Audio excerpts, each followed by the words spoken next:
And here you see a scene with all these endangered animals representing frontline communities. You see this bat here with, again, big ears, highlighting the importance of listening.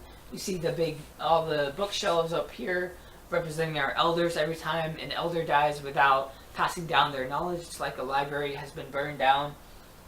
And you see this empty chair here too, representing how there's always room in our movements for more people. There's a seat at our table if you care to join us. There's always, everybody has valuable skills and knowledge and experience, and we need all of us to turn the tide against disaster capitalism.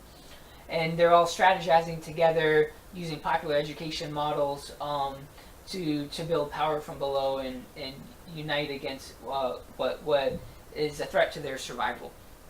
So in a sense, like we can think of neoliberal capitalism and colonization as an ongoing disaster. The meaningless drudgery of the work, the loss of authentic social relationships, the isolation and alienation, the destruction of the air, the water, almost everything we need to survive. And then what we see with a flood or a hurricane or an earthquake is that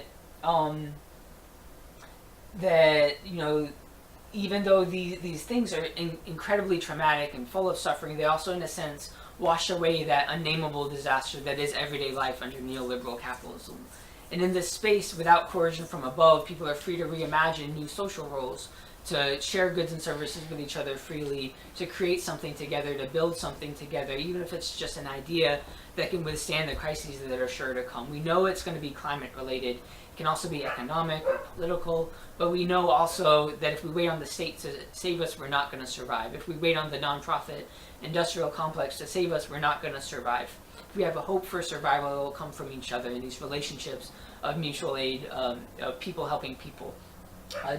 Dorothy Day said in response to the San Francisco earthquake that while the crisis lasted, people loved one another. And we want that love to last, to stretch out these temporary autonomous zones where we are free to reimagine new social roles, where we share goods and services with each other freely, and work outside of the dictates of the market to build something together that is truly lasting and transformative.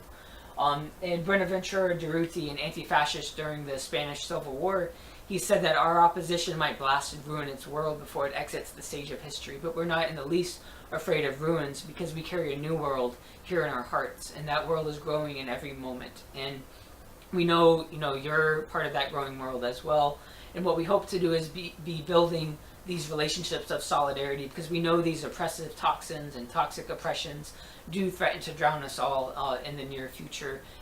But we believe in people power, that we can build communities of solidarity that have each other's backs, and that's what we're trying to do over the today, tomorrow, and over the coming years, is to build these networks so that when crises come, we can have each other's backs. We can be there for each other in real powerful and inspiring and lasting ways.